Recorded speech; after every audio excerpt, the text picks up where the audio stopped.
Hello everyone, Bob Scott here again. I brought you with me to this house down in Arnold, Missouri, and I'm going to do another walkthrough and we'll see what I like, what I don't like. I've actually never been in this house yet, so let's go in and check it out and see what we're working with, huh?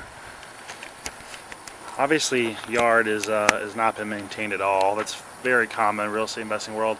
Roof's pretty new. Siding on the front is fine. This house was involved in a flood, I want to say back in December, and it's been vacant ever since.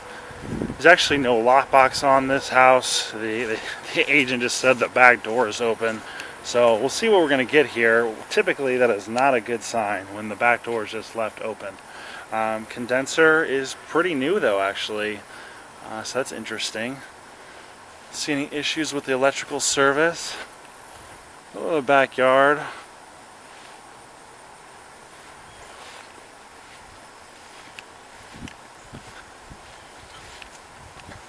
Alright, here we go, folks.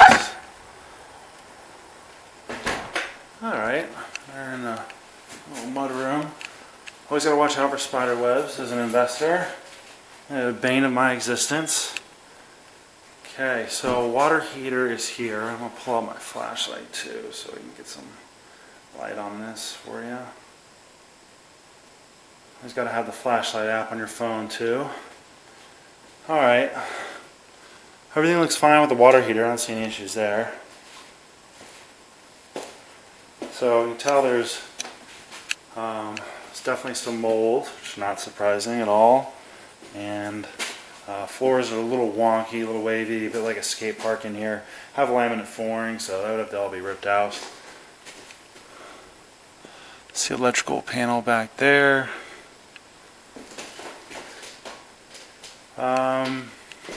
These cabinets are pretty old, but actually not in too bad a shape, surprisingly. Might be able to be salvaged. Alright, main bedroom here. Left a lot of the windows open. They air this bad boy out, which is a very good idea. These floors are probably just going to all need to be ripped out. New paint throughout the house. But actually, not too bad a shape otherwise. Obviously got to rip out all this moldy drywall. This can't stay at all. It's very, very bad for your lungs. So kind of a weird layout here where you walk through this one back bedroom and get to this other bedroom, so can't necessarily officially call that a bedroom. It's kind of a bummer. Main living room area here. Let's get a little light going on in here for you. There we go. Need new baseboards trimmed throughout.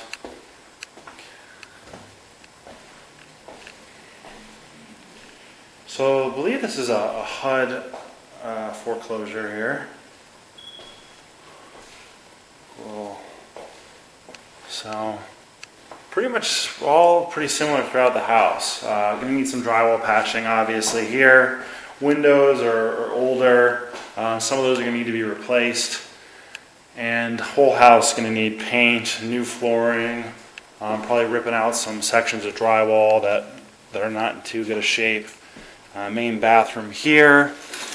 Tub surrounds, actually alright, just needs to be really cleaned up. Needs a new toilet, new vanity. This house does need a pretty major overhaul. This is definitely in pretty bad shape for what we're buying. But I would say, you know, $30,000 would probably get this house fixed up. You know, new kitchen, basic kitchen, nothing too fancy. We're in kind of a rental grade neighborhood. Fixing up the, I gotta find the furnace. Where was that? I haven't found that yet. The condenser was new, which is kind of crazy. So the furnace might actually be in pretty good shape. Oh, here it is. Found it. So the furnace looks to be all right. It's been played with a little bit, but line sets here, and that could probably clean up and still be salvaged. The sump pit down there. That's interesting. So, but yeah, this house would actually could be pretty nice once it's finally fixed up and you put a little bit of money into it. Comps over here are actually really good. We've got a house about 5 doors down, so I know roughly what they go for. I mean, I would imagine it's going to be $110,000, $120,000 resale value. And this house currently listed for, I believe, $40,000 or so. I wouldn't pay $40,000. Ballpark off the top of my head, I'd probably pay about $20,000 for this house. So we'll see if we can get that offer accepted. And you think about it, we buy it for 20. Let's say conservatively we put 40 into it. We're in it for 60. This house will rent all day long for $1,000, maybe even upwards of $1,100, $1,200, especially after we've rehabbed it and made it nice. And so we're in it for 60, and comps are 100 plus. You know, that's $40,000 of equity, $40,000 back end when we sell, and we would very easily get $4,000 to $5,000 down payment from a tenant buyer, or if we chose to, just put it on the market and sell it outright. So hope you enjoyed this one. Actually not as bad as I was expecting. So have a good one.